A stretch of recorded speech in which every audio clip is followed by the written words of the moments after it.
दोस्तों, ये आप देख रहे होंगे मेरे हाथ में एक वाटर टैंक ओवरफ्लो अलार्म है।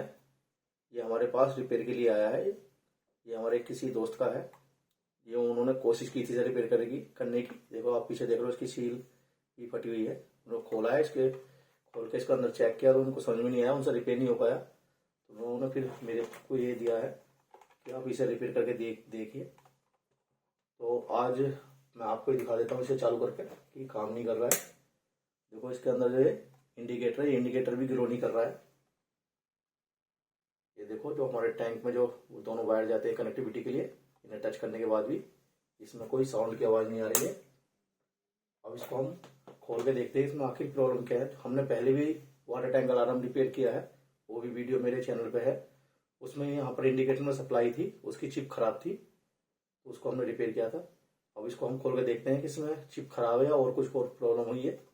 अब इसको हम जल्दी से ओपन कर लेते हैं।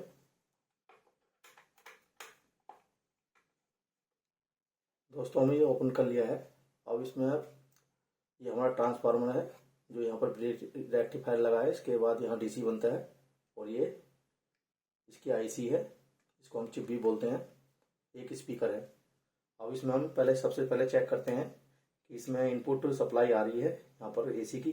कभी कई बार ऐसा होता है कि हमारी वायर ये अंदर से खराब हो जाती है। यदि यहाँ पर हमारी सप्लाई एसी की आ रही होगी तो फिर यहाँ पर हम इसका रेक्टिफायर के बाद जो है इसकी डीसी चेक करेंगे कि हमारी डीसी जो है सही निकल रही है। उसके बाद स्टेप बाय स्टेप इसका चेक करेंगे कि आगे कुछ खराब तो नहीं है। अब इसको हम एसी 220 वोल्टेज के साथ हमने ये लगा दिया है। अब ये मल्टीमीटर हमने ये ले लिया। मल्टीमीटर को पहले हम एसी पे लगाएंगे। 600 वोल्ट से एसी पे हमने लगा दिया है। अब इसको आपको दिख रहा हो, यहाँ पर हम कनेक्ट करके देखते हैं इसके। देखो दोस्तों, 250 वोल्टेज यहाँ पर एसी हमारी इनपुट आ रही है। यहाँ तक हमारी वायर सही है। अब इसे हम डीसी पे लगाएंगे 20 वोल्ट पे। अब इसकी आउटपुट देखेंगे रेक्टिफायर के बाद जो यहाँ पर डीसी हमारी निकल रही है, सही क्या नहीं निकल रही है। देखो, 5.93 वोल्टेज यहाँ पर आउटपुट हमारी निकल रही है। इसका मतलब हमारा यहाँ तक हमारी सप्लाई सही है। अब इसकी आगे की हम एक और चेक कर लेते हैं। वैसे हमारा इंडिकेटर भी नहीं ग्लो कर रहा है। इंडिकेटर जो है इसका चिप के साथ कनेक्ट है। जो हमने पहले अलार्म रिपेयर किया था तो वो हमारा वो डीसी यहाँ पर आउटपुट जो निकल रही है उसके साथ इंडिकेटर कनेक्ट था। तो पहले एक बार इसका स्पीकर और चेक कर लेते हैं। और हमने कनेक्टिविटी रेंज पे, वजह रेंज पे मल्टीमीटर को सेट कर दिया है। अब इसकी जो स्पीकर की जो दोनों ये पॉइंट है इन पे हम यहाँ लगाते हैं। देखो दोस्तों, बीप की साउंड आ रही है तो इसका मतलब हमारा स्पीकर सही है। ये कुछ ओम भी यहाँ पर दिखा रहा है तो इसका मतलब हमारा स्पीकर ये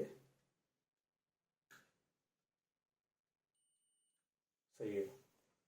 और दोस्तों, बची इसमें चिप, तो इसकी लगती है चिप ही खराब है। अब इसकी आप चिप भी देख रहे होंगे। इसकी चिप जो हमने पिछली बार चेंज की थी उससे ये इसका मॉडल थोड़ा अलग है। इसके स्पीकर वाले पॉइंट भी एक ही लाइन में है। ये स्पीकर वाले वायर आप दिख रहे होंगे। तो हमारे पास जो चिप है ये इस तरह की चिप है। इसके जो स्पीकर वाले पॉइंट हैं ये दोनों आपको साइड में दिख रहे होंगे, ये स्पीकर वाले हैं। पहला पॉइंट इनपुट नेगेटिव का है, दूसरा पॉजिटिव का है, और इसका जो तीसरा पॉइंट है वो अपना ट्रिगर का है। तीसरा पॉइंट जो दिख रहा होगा, एक ट्रिगर का पॉइंट जो हमारा नेगेटिव का जो है इनपुट वाला इसके साथ ही लगेगा। इसके कनेक्शन इस तरह से हैं। अब इसके कनेक्शन इसमें चेंज है तो कोई नहीं, क्योंकि हमें चिप यदि हम चेंज कर रहे हैं, कोई भी ऐसी चेंज कर रहे हैं, उसके हमें जो पॉइंट है पिन आउट जो है उनका हमें पता है कि कौन कौन सी पिन पे कौन कनेक्शन करने हैं, कौन से कनेक्शन करने हैं। तो हमें कोई ज़्यादा प्रॉब्लम नहीं होगी। आप कोई भी इस तरह की आईसी वगैरह चेंज कर रहे हैं तो जिस दुकान पे से आप ले रहे हैं तो इसका सर्किट डायग्राम जरूर ले लें कि किस पॉइंट पे किस पिन पे हमें कौन सा कनेक्शन देना है, क्योंकि अलग अलग कंपनी का मॉडल में जो है चेंज हो जाता है कि कनेक्शन अलग अलग हो जाते हैं। अब दोस्तों हम सबसे पहले इसको यहाँ से आईसी को रिमूव कर लेते हैं। दोस्तों हमने इसमें से चिप ये बाहर निकाल ली है। देखो इस तरीके से ये चिप है।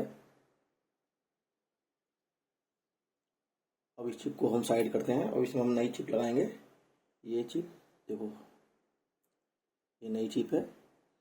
अब इसके मॉडल में आपको और इसके मॉडल में काफ़ी अंतर दिख रहा होगा, साइज में भी अंतर। साइज से कोई मैटर नहीं है, लेकिन कनेक्शन इनके हमें पता ना चाहिए कौन से पॉइंट पे कौन से लगने हैं। तो आपको मैंने पहले भी बता दिया था, फिर भी एक बार आपको मैं बता देता हूँ। ये 2 पॉइंट जो साइड में आपको दिख रहे हैं, ये इस चिप को हम साइड करते हैं। ये कनेक्शन अलग थे, अब हमें ये लगानी है। तो ये दोनों स्पीकर के हो जाएंगे। ये हमारे स्पीकर पे जाएगी दोनों वायर यहाँ से।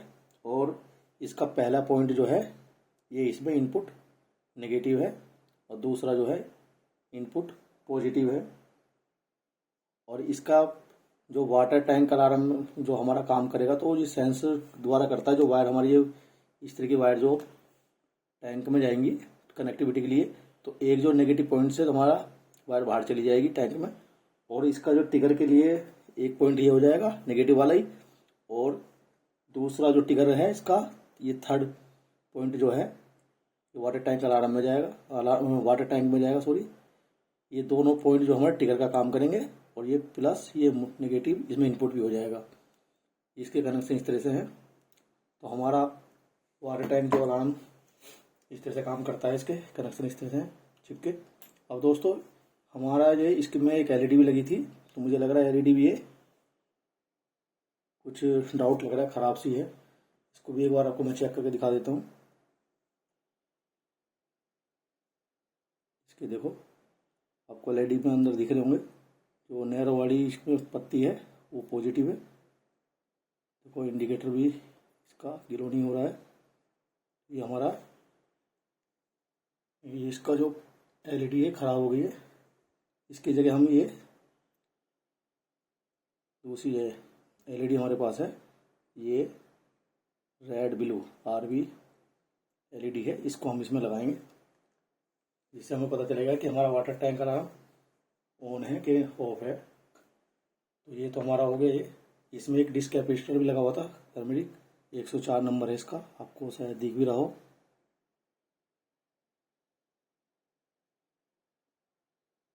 आपको नंबर दिखाने की कोशिश करता हूँ।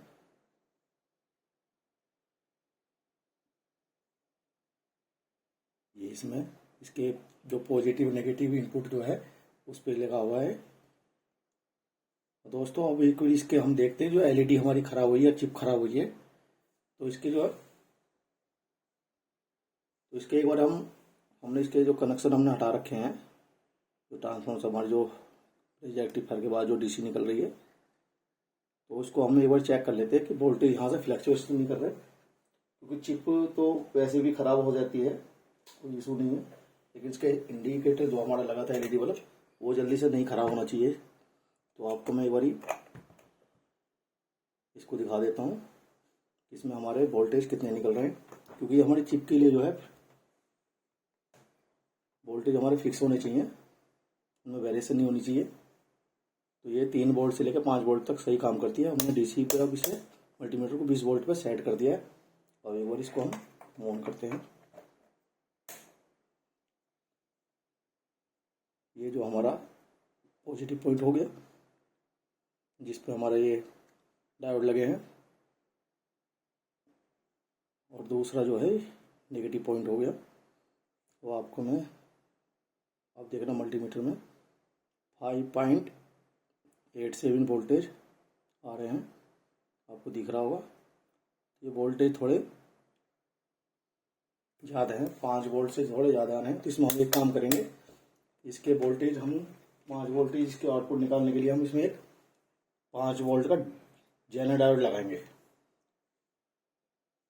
ये दोस्तों देख रहे हो आप, मेरे हाथ में जेनर डायोड है। इसमें एक तरफ आपको काली पट्टी दिख रही होगी,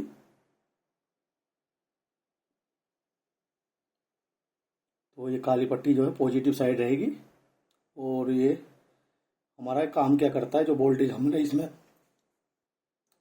दोस्तों जेन डायोड का काम ये रहता है, जैसे हमारे वोल्टेज पीछे से हमने इसमें जैसे 5 वोल्ट का जेन डायोड यूज कर रहे हैं, तो पीछे से हमारे वोल्टेज 6 या 7 वोल्टेज आते हैं, तो ये आगे आउटपुट में जो है 5 वोल्ट निकालेगा। वोल्टेज को ये जितने का जेन डायोड है उतना ही फिक्स आगे भेजेगा, इससे हमारे जो आगे की चीज़ें हैं खराब होने के चांस कम रहते हैं। और जैसे हम 5 वोल्ट का यूज़ कर रहे हैं तो इसमें 5 वोल्ट इसमें आगे भेजेगा। जैसे हम इसमें 3 वोल्ट का लगाते तो ये आगे 3 वोल्ट का भेजता। तो ये हमारे इसमें लगाना जरूरी है, क्योंकि ये सेंसिटिविटी चीज़ है। ये हमारी चिप जो होती हैं, यदि वोल्टेज थोड़े भी फ्लैक्चुएट किए तो ये हमारी चिप जल्दी ख़राब हो जाती हैं। वैसे इस जो हमारा वाटर टैंक अलार्म है, तो इसमें और चीज़ जल्दी ख़राब होने के चांस कम रहते हैं। अब दोस्तों इसके हम जल्दी सब कनेक्शन कर देते हैं। आपको मैंने कनेक्शन बता ही दिए हैं कि किस तरह से। अब इसको मैं कनेक्शन कर देता हूँ। और एलईडी के लिए हम क्या काम करेंगे, अब चिप दोबारा हम जो है एलईडी को ग्लो नहीं करेंगे। अब एलईडी को सीधा हम करेंगे ट्रांसफार्मर द्वारा, क्योंकि हमारे इसमें हम डायोड लगा रहे हैं, तो वोल्टेज 5 जो हमारे फिक्स रहेंगे। और इसमें एलईडी हम लगाएंगे, ये 3 वोल्ट से ऑपरेट होती है, तो वहाँ से हमारे जो है 5 वोल्ट निकलेंगे। तो इसमें हम 1 किलो ओम का एक रजिस्टर लगा देंगे, जिससे कि हमारे एलईडी सेफ रहे, क्योंकि 3 वोल्ट से ऑपरेट होती है। 3 वोल्ट से यदि प्लस में जाएंगे तो ये भी खराब हो जाएगी। तो इसके लिए हम 1 किलो ओम का क्वार्टर वाट का एक रजिस्टर यूज कर रहे हैं।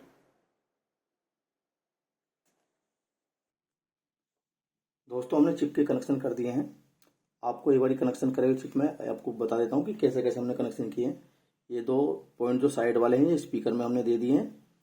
पहला वाला जो है हमारा, ये आपको पॉइंट दिख रहा होगा, ये हमारा चिप का जो पहला पॉइंट है, ये यहाँ पर नेगेटिव आया है। और इसी का एक पॉइंट चला गया टैंक में, जो हमारा तार जाएगा उसके साथ। दूसरा पॉइंट जो है चिप का, ये हमारा पॉजिटिव है। तीसरा है ये टिगर का है, जो हमारा टैंक में जाएगा। पहला और तीसरा जो है टिगर का भी काम करेगा, पहला भी और दूसरा जो है पॉजिटिव है। इसके कनेक्शन इस तरह से हो गए हैं। और इसमें हमने जेन डायोड भी यहाँ पर लगा दिया है। अब जो है हमने यहाँ पर एक ये अपना एलईडी बल्ब है, ये इस तरह से हमने हीट सिंक द्वारा कवर कर दिया है। यहाँ पर हमने ये पॉजिटिव पॉइंट है इसका, इस पर हमने 1K का रजिस्टर लगाया है, उसको भी हीट सिंक से हमने कवर कर दिया, क्योंकि शॉर्ट सर्किट ना हो। अब इसको हम यहाँ पर सोल्डरिंग कर देते हैं इस तरह से, पॉजिटिव वाला जो है पॉजिटिव के साथ।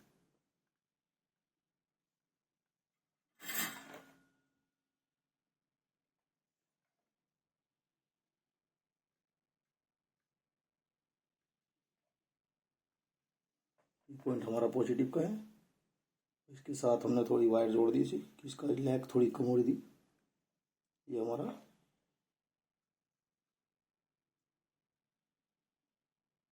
नेगेटिव पॉइंट यहाँ पर सोल्डरिंग कर दिया है। और आप देखो यहाँ पर एक जेन डायोड भी लगा हुआ है। अब इसको हम जरा एक बार जेन डायोड के बाद मैं आपको दिखा देता हूँ इसके वोल्टेज आउटपुट कितने निकल रहे हैं।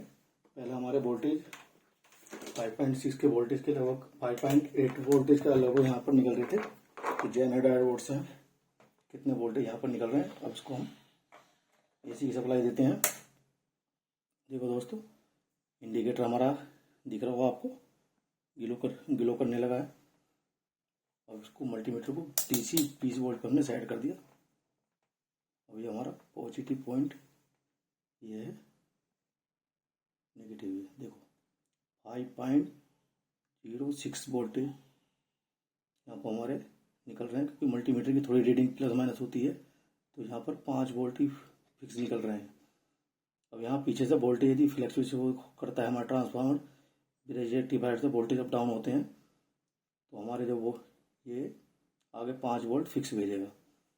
अब दोस्तों इतना तो ये हमारा हो गया। इंडिकेटर से हमारा ये पता रहेगा कि इसमें सप्लाई आ रही है कि नहीं आ रही है। अब दोस्तों इसको मैं एक बार पैक करता हूँ, फिर इसको आपको साउंड इसका चेक करके सुनाता हूँ। इससे पहले हम एक काम करेंगे, इसके ऊपर अपने एक टेप लगा देंगे, जिससे कहीं इसका सर्किट टच होके शॉर्ट सर्किट ना हो। आपको अभी मैं इसकी साउंड भी सुना के बताऊँ। दोस्तों हमने चिप को ये कवर कर दिया है टेप द्वारा, ट्रांसपेरेंट टेप है हमारी सेलो टेप, जिससे कि कहीं टच होकर शॉर्ट सर्किट ना हो। और आपको इसको मैं चेक करके दिखाता हूँ। चेक करने के लिए देखो, हमने पानी ले लिया है, इसको हम ऑन कर दिए, इंडिकेटर हमारा ऑन हो गया है। अब देखो एक वायर हमने अंदर डाली पानी के, दूसरी डाल दी। सावधान, पानी की टंकी भर गई है, कृपया मोटर बंद कीजिए। देखो दोस्तों, ये हमारा अब चालू हो गया है। इसको हम इस तरह से भी टच करके चेक कर सकते हैं।